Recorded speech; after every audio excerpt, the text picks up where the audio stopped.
إن الحمد لله نحمده ونستعينه ونستغفره ونعوذ بالله من شرور أنفسنا وسيئات أعمالنا من يهده الله فلا مضل له ومن يضلل فلا هادي له وأشهد أن لا إله إلا الله وحده لا شريك له وأشهد أن محمدا عبده ورسوله يا أيها الذين آمنوا اتقوا الله حق تقاته ولا تموتن إلا وأنتم مسلمون يا أيها الناس اتقوا ربكم الذي خلقكم من نفس واحدة وخلق منها زوجها وبث منهما رجالا كثيرا ونساء واتقوا الله الذي تساءلون به والأرحام إن الله كان عليكم رقيبا يا أيها الذين آمنوا اتقوا الله وقولوا قولا سديدا يصلح لكم أعمالكم ويغفر لكم ذنوبكم ومن يطع الله ورسوله فقد فاز فوزا عظيما أما بعد فإن أصدق الحديث كتاب الله وخير الهدي هدي محمد صلى الله عليه وسلم وشر الأمور محدثاتها وكل محدثة بدعة وكل بدعة ضلالة وكل ضلالة في النار.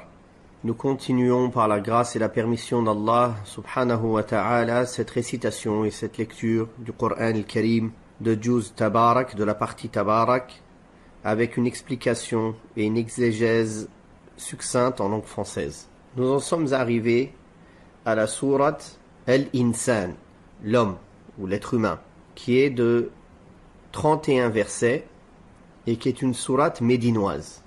أعوذ بالله السميع العليم من الشيطان الرجيم بسم الله الرحمن الرحيم هل أتى على الإنسان حين من الدهر لم يكن شيئا مذكورا إنا خلقنا الإنسان من نطفة أمشاج نبتليه فجعلناه سميعا بصيرا إنا هديناه السبيل إما شاكرا وإما كفورا إنا أعتدنا للكافرين سلاسل وأغلالا وسعيرا إن الأبرار يشربون من كأس كان مزاجها كافورا عينا يشرب بها عباد الله يفجرونها تفجيرا يوفون بالنذر ويخافون يوما كان شره مستطيرا ويطعمون الطعام على حبه مسكينا ويتيما وأسيرا إنما نطعمكم لوجه الله لا نريد منكم جزاء ولا شكورا إنا نخاف من ربنا يوما عبوسا قمطريرا فوقاهم الله شر ذلك اليوم ولقاهم نضرة وسرورا وجزاهم بما صبروا جنة وحريرا متكئين فيها على الأرائك لا يرون فيها شمسا ولا زمهريرا ودانية عليهم ظلالها وذللت قطوفها تذليلا ويطاف عليهم بآنية من فضة وأكواب كانت قوارير من فضة قدروها تقديرا ويسقون فيها كأسا كان مزاجها زنجبيلا عينا فيها تسمى سلسبيلا ويطوف عليهم ولدان مخلدون إذا رأيتهم حسبتهم لؤلؤا منثورا وإذا رأيت ثم رأيت نعيما وملكا كبيرا عاليهم ثياب سندس خضر واستبرق وحلوا أساور من فضة وسقاهم ربهم شرابا طهورا إن هذا كان لكم جزاء وكان سعيكم مشكورا إنا نحن نزلنا عليك القرآن تنزيلا فاصبر لحكم ربك ولا تطع منهم آثما أو كفورا واذكر اسم ربك بكرة وأصيلا ومن الليل فاسجد له وسبحه ليلا طويلا إن هؤلاء يحبون العاجلة ويذرون وراءهم يوما ثقيلا نحن خلقناهم وشددنا أسرهم وإذا شئنا بدلنا أمثالهم تبديلا إن هذه تذكرة فمن شاء اتخذ إلى ربه سبيلا وما تشاءون إلا أن يشاء الله إن الله كان عليما حكيما يدخل من يشاء في رحمته والظالمين أعد لهم عذابا أليما. Donc Allah subhanahu wa ta'ala, dans Surat al-Insan, le début de cette surah, les 3 premiers versets, Allah tabaraka wa ta'ala dit dans le sens de sa parole, n'y a-t-il pas eu un temps où l'homme n'était même pas mentionné? Nous avons créé l'homme d'une goutte mélangée des semences de l'homme et de la femme, afin de l'éprouver. Nous lui avons ainsi accordé l'ouïe et la vue. Dans ces nobles versets, Allah subhanahu wa ta'ala mentionne la situation de l'homme au début de sa vie, au milieu de sa vie et à la fin de sa vie. Il rappelle que pendant un grand laps de temps qui s'est écoulé dans l'existence de l'homme, il n'était même pas quelque chose de mentionnable. Il n'était rien. Il était même du néant. Et Allah tabaraka wa ta'ala a décidé de le créer. Pour cela, il créa d'abord son père, Adam alayhi salatu wassalam, à partir de terre. Puis, il fit en sorte que sa descendance soit une succession d'hommes à partir d'une goutte de sperme aux éléments de vie bien combinés. Une eau vile et répugnante pour l'éprouver, c'est-à-dire pour voir s'il va se rappeler de sa situation quand il n'était même pas mentionnable, quand il n'était même pas créé, sa situation première. Est-ce qu'il va s'en souvenir ou s'il va l'oublier et se laisser tromper et abuser par son âme bestiale. Allah subhanahu wa ta'ala le créa donc et lui donna ses forces internes et externes comme l'ouïe, la vue, ainsi que tous les autres organes qu'il rendit parfaits et sains de toute maladie pour lui permettre d'obtenir tout ce qu'il veut. Ensuite, il lui envoya les messagers et lui fit descendre vers lui les livres. Puis il le guida dans la voie qui mène à lui, qu'il lui clarifia nettement en l'incitant à la suivre et en l'informant des bienfaits qui l'attendent une fois arrivé auprès d'Allah subhanahu wa ta'ala, auprès de lui. En outre, il lui montra la voie qui mène à sa propre perte.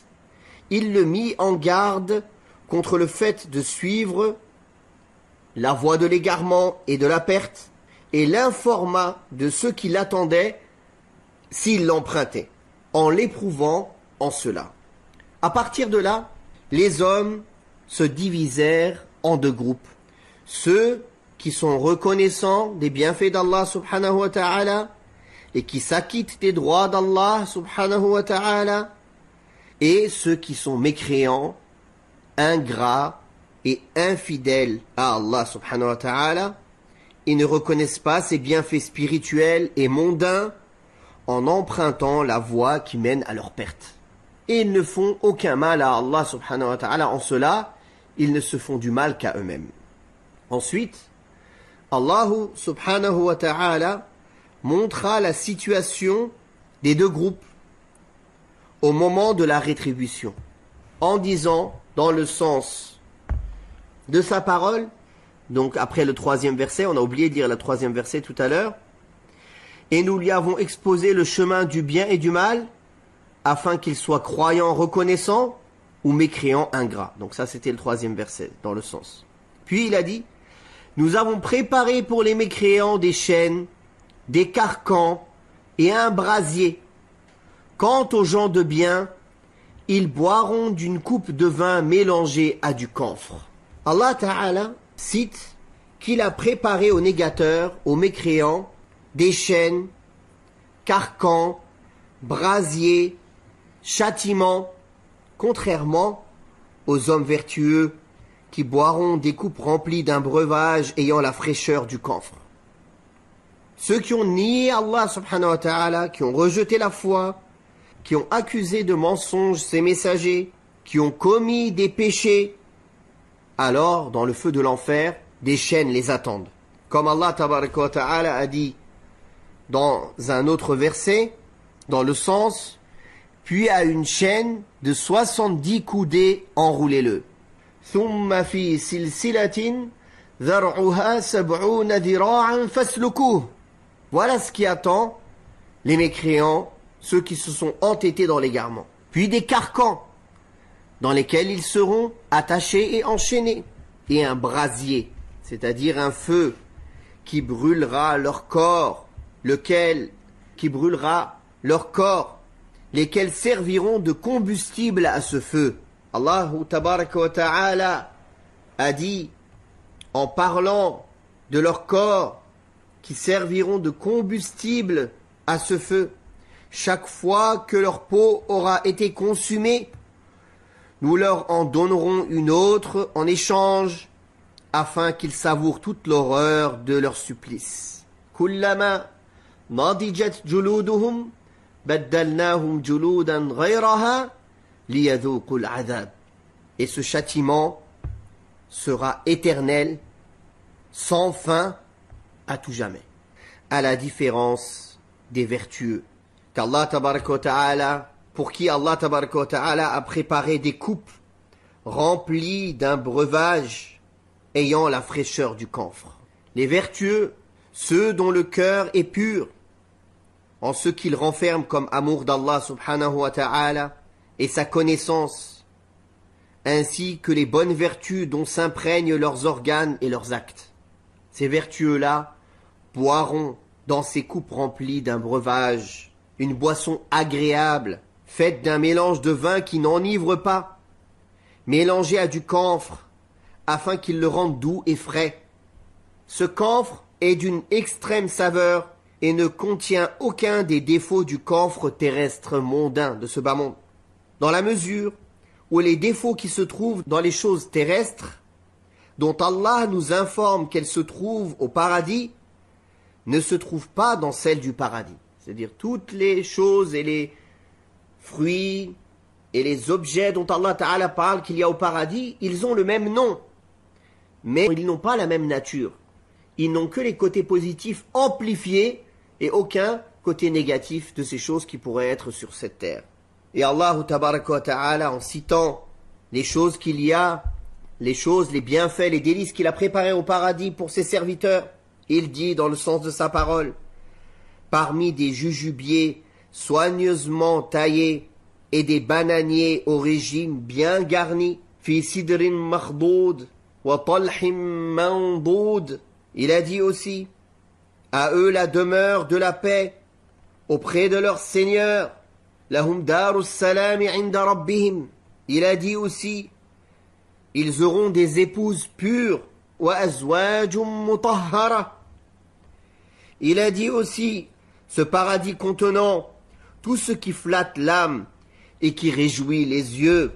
Wa fiha ma tashtahihi al-anfus wa taladhdhu al-a'yun wa antum fiha khalidun. Vous y demeurerez éternellement. Puis Allah tabaraka wa ta'ala dit dans le verset 6, en parlant de cette source, puisez à une source dont boiront les serviteurs d'Allah et qu'ils feront jaillir comme bon leur semblera.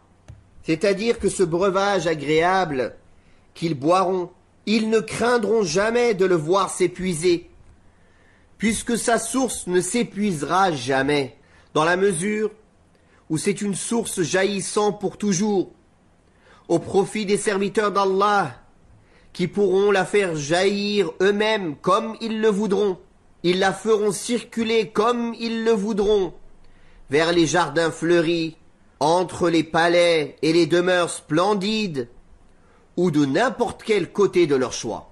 Puis Allah tabaraka wa ta'ala mentionna certains des actes que ces gens pieux faisaient sur terre, en disant, dans le verset 7, « Ils mériteront cela car sur terre, ils respectent les impositions d'Allah et celles qu'ils se font à eux-mêmes et redoutent un jour dont le mal s'étendra sur tous les hommes. » C'est-à-dire les engagements et les vœux avec lesquels ils se sont engagés envers Allah subhanahu wa ta'ala, dans la mesure où ils tiennent leurs promesses et leurs vœux auxquels ils ne sont pas tenus à la base. Ils tiennent à plus forte raison à l'accomplissement des obligations religieuses. De même qu'ils redoutaient un jour d'une violence inouïe, qu'ils ont craint. Cela veut dire qu'ils ont craint cette violence et ce mal inhérent à ce jour en se détournant de tout ce qui peut leur valoir ce châtiment.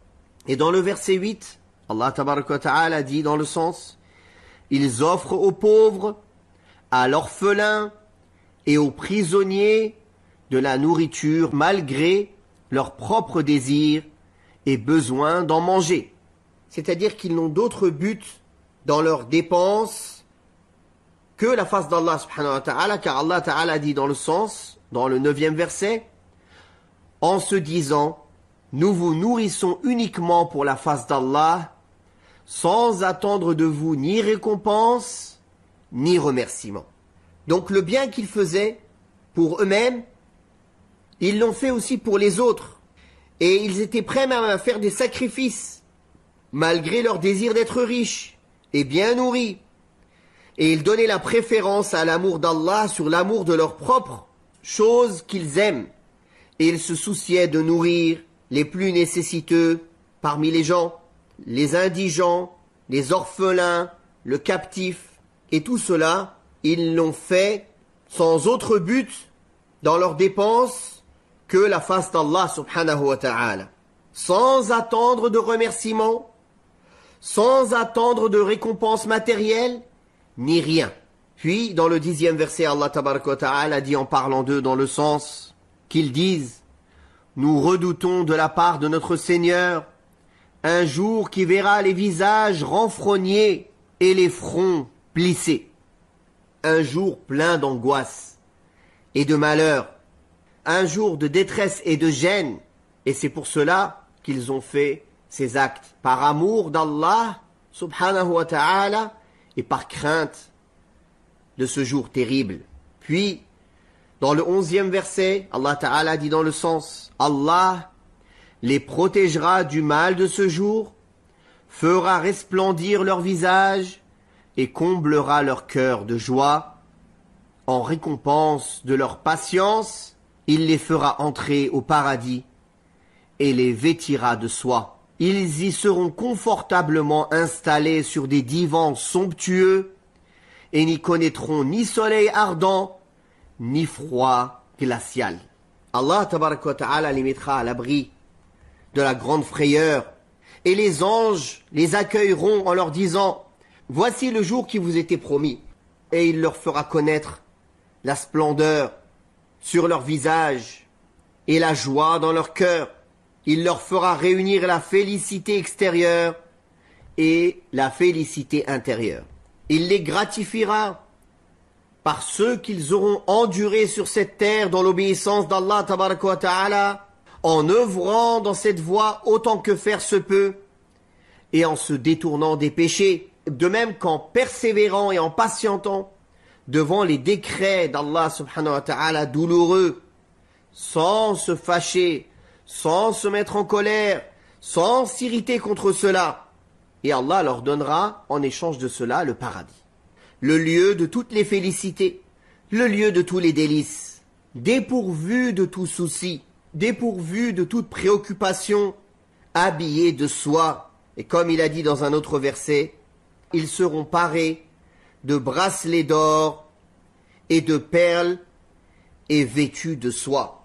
Si Allah tabaraka wa ta'ala parle en particulier de la soie, car elle sera le vêtement extérieur des habitants du paradis. Et cela exprime en fait leur état de félicité et de délice.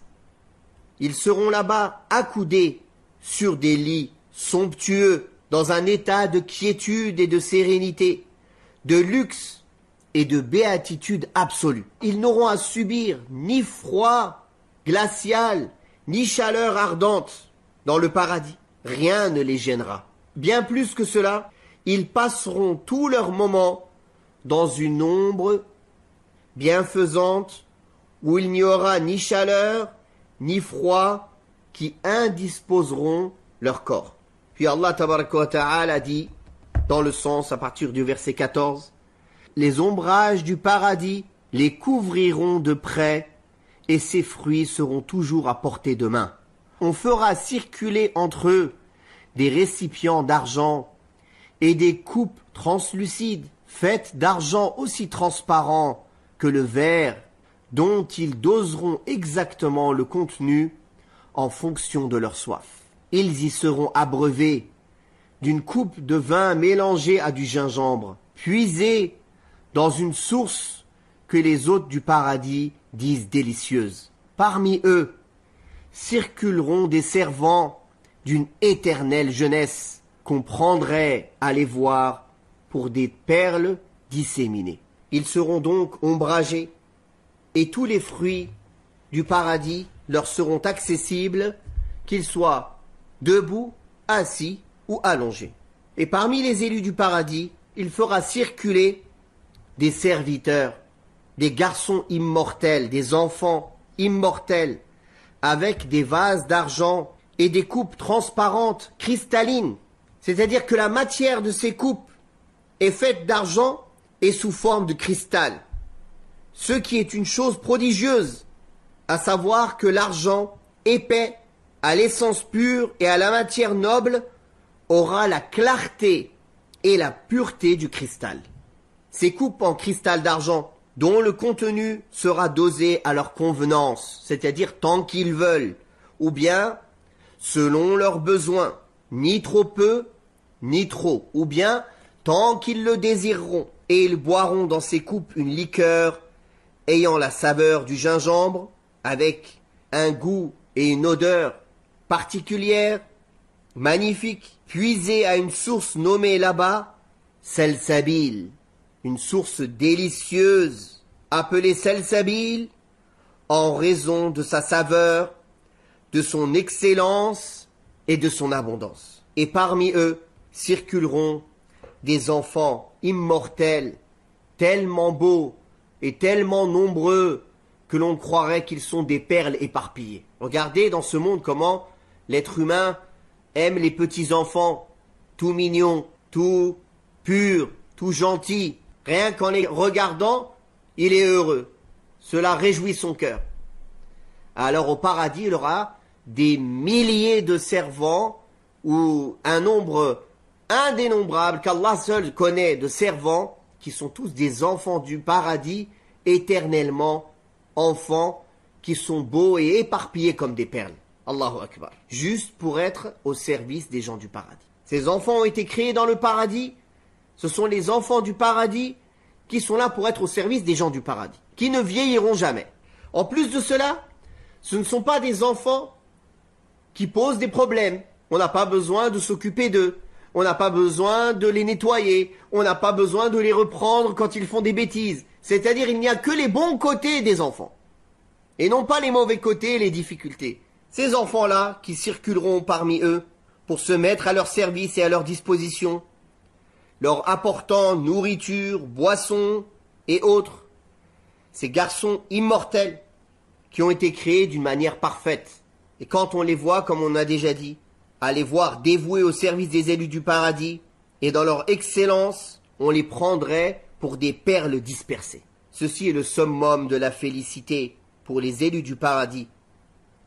de voir des garçons immortels dont la vue réjouit les cœurs se dévouer à leur service sans qu'ils n'aient à assumer aucune charge pour eux.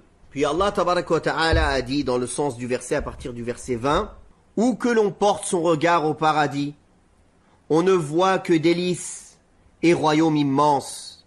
Ils seront vêtus de soie fine verte et de brocart, parés de bracelets d'argent, et leur Seigneur les abreuvera d'une boisson pure et purifiante. On leur dira, ceci sera votre récompense, vos efforts seront pleinement récompensés.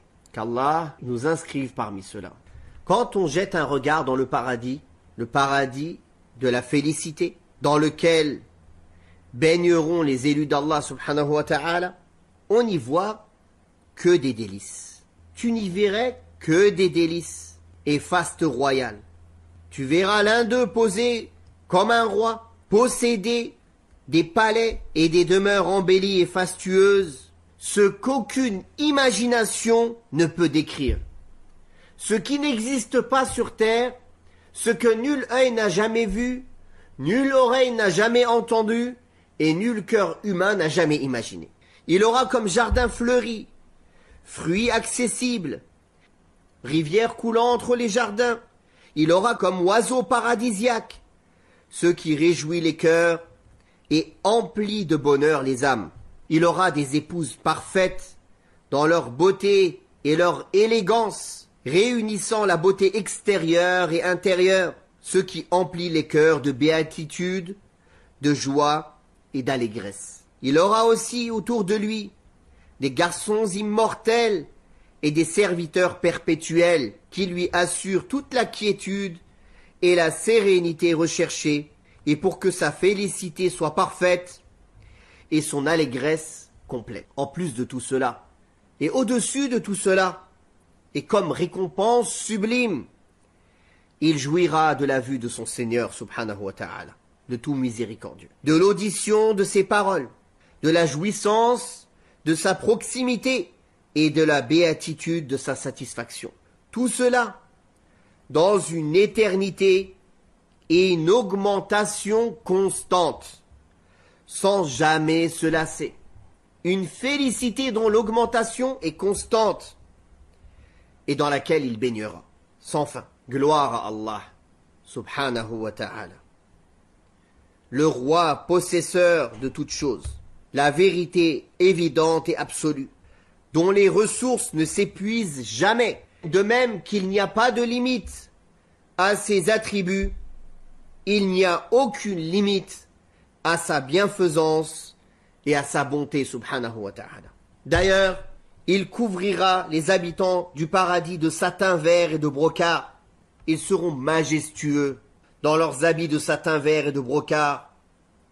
Ils porteront en parure des bracelets d'argent, aussi bien les hommes que les femmes. C'est là une promesse donnée par Allah aux élus du paradis. Or, Allah tabaraka wa ta'ala ne manque jamais à sa promesse. Les promesses d'Allah se concrétisent toujours, car il est le plus véridique des locuteurs, subhanahu wa ta'ala. Et il a dit qu'ils dégusteront encore une boisson d'une grande pureté offerte par leur Seigneur, une boisson exempte de toute chose qui pourrait la troubler, et de tout tort pouvant leur porter préjudice dans leur ventre. Ceci, cette grande félicité, ces dons considérables, est en récompense de ce que vous avez mérité pour vos actes passés, par les efforts que vous aviez déployés, le peu d'actes, avec tous les manquements et les péchés et les faiblesses que vous avez accomplis. Allah tabaraka wa ta'ala vous en récompensera une récompense considérable, décuplée et inestimable. Puis Allah tabaraka wa ta'ala dit dans le sens de ces versets, à partir du verset 23, « C'est nous qui t'avons révélé graduellement le Coran. Patiente donc face au décret de ton Seigneur et n'obéis ni aux pécheurs, ni aux mécréants ingrats parmi eux. Mentionne le nom de ton Seigneur matin et soir. Consacre une partie de la nuit à te prosterner devant lui, et dans la nuit, glorifie-le longuement. Ces mécréants préfèrent la vie éphémère d'ici-bas et négligent d'œuvrer pour un jour à venir terrible. C'est nous qui les avons créés et qui avons fortifié leur constitution. Si nous le voulions, nous les remplacerions par d'autres hommes semblables. Ceci est une exhortation que celui qui le veut emprunte le chemin tracé dans le Coran menant à son Seigneur. Mais vous ne le voudrez que si Allah le veut. Allah est omniscient et sage. Il fait entrer qui il veut dans sa miséricorde. Quant aux transgresseurs, il leur réserve un châtiment douloureux. Allah tabaraka wa ta'ala met en garde ici et promet en disant que c'est lui qui a révélé le Coran graduellement. Et cette mise en garde claire que puisqu'il a révélé le Coran graduellement et il a cité dedans tout ce dont ils ont besoin pour être bien guidés, c'est-à-dire qu'à partir de là, tout le monde est averti. La preuve est établie contre tout le monde et c'est à chacun de savoir s'il veut suivre la guidée ou bien suivre l'égarement. C'est ici donc un ordre de mettre en pratique les préceptes du Coran et ses lois d'une façon parfaite en œuvrant à leur application avec persévérance et patience.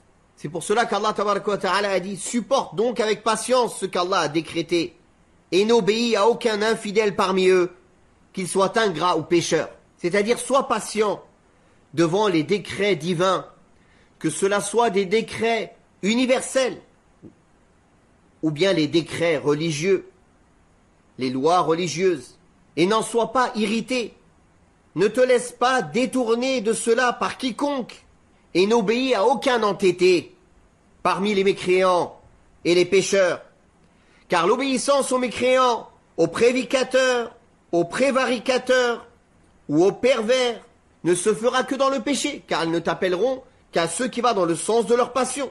Dans la mesure où la patience permet de s'acquitter des obligations d'Allah subhanahu wa ta'ala, de son adoration et de son évocation, Allah ta'ala a ordonné de multiplier son évocation en lui disant: invoque le nom de ton Seigneur à l'aube et au crépuscule, c'est-à-dire au début de la journée et à sa fin. Dans le terme invocation, entrent aussi bien les 5 prières prescrites ainsi que les prières surérogatoires, l'évocation d'Allah et sa louange et sa glorification en tout moment, puis consacre une partie de la nuit à te prosterner devant ton Seigneur, c'est-à-dire le fait de multiplier les prosternations. Or, ceci ne peut se faire qu'à travers la multiplication des prières de nuit et à célébrer longuement les louanges d'Allah tabaraka wa ta'ala la nuit. Et nous avons vu auparavant dans Surat al-Muzammil quel était cet ordre concernant la prière de nuit. Puis Allah tabaraka wa ta'ala, en parlant des mécréants, dit qu'en vérité ces gens-là préfèrent la vie éphémère, préfèrent cette vie empressée, et qu'ils traitent de mensonge le prophète sallallahu alayhi wa sallam et son message, malgré qu'ils aient reçu la vérité, l'exhortation. Tout ceci ne leur a servi à rien, car ils ont continué à préférer la vie éphémère en s'y sentant à l'aise, ne se préoccupant nullement du jour terrible qui les attend. Le jour de la résurrection, dont la durée est de 50 000 années de ce que comptent les hommes. Ce jour-là, les mécréants diront: voilà un jour bien pénible. C'est comme s'ils ne furent créés que pour ce bas monde, et pour y demeurer éternellement, et qu'ils n'allaient jamais mourir et retourner à Allah subhanahu wa ta'ala. Il leur démontra ensuite la possibilité de leur résurrection à travers un argument rationnel, à savoir l'argument du commencement, en disant: c'est pourtant nous qui les avons créés. C'est-à-dire, nous les avons fait sortir du néant et solidement constitués. Nous avons affermi et consolidé leur création par les nerfs, les veines et les tendons, ainsi que par les forces extérieures et intérieures, jusqu'à ce que le corps devienne complet, parfait et harmonieux. Par conséquent, celui qui les a créés dans cet état est capable de les ressusciter après leur mort pour les rétribuer.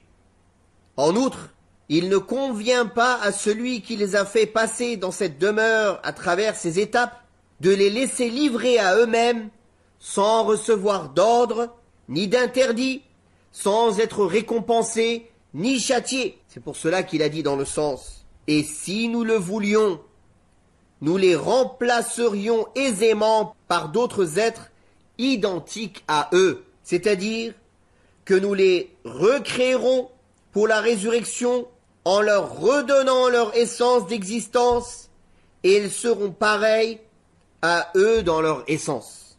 Ceci constitue un rappel avec lequel le croyant se rappelle et dont il tire profit dans ce qui incite au bien et met en garde contre le mal. Que celui qui le veut prenne donc le chemin qui mène vers son Seigneur, c'est-à-dire une voie qui mène vers lui. C'est ainsi qu'Allah a montré la voie de la vérité et de la guider aux hommes, en les laissant choisir entre le fait d'emprunter la voie de la guider ou de s'en détourner. Aussi, il a établi la preuve et l'argument contre l'être humain. Puis Allah Ta'ala a rappelé, cependant, vous ne saurez le vouloir qu'autant qu'Allah le veuille. Car effectivement, la volonté d'Allah prime sur toute chose. Et Allah est omniscient et sage. Il possède la sagesse de guider celui qui cherche à se guider vers le droit chemin, ainsi que la sagesse d'égarer celui qui cherche à s'égarer vers l'égarement. Il accueille qui il veut dans le sein de sa miséricorde, en le distinguant par son attention particulière, en l'assistant dans l'acquisition des causes du bonheur et de la félicité, et en le guidant dans cette bonne voie. Quant aux mécréants, aux injustes, qui ont préféré l'égarement à la guidance, il leur réserve un châtiment douloureux à cause de leur injustice et de leur iniquité. Qu'Allah tabaraka wa ta'ala nous compte parmi ses serviteurs croyants qui jouiront de tous les délices du paradis, qui seront parmi les rapprochés et les bien-aimés d'Allah subhanahu wa ta'ala, au Firdaus al-A'la, avec les prophètes, les véridiques, les pieux et les martyrs. Wallahu ta'ala a'la wa a'lam, wa sallallahu ala Muhammadin wa ala alihi wa sahbihi wa sallam.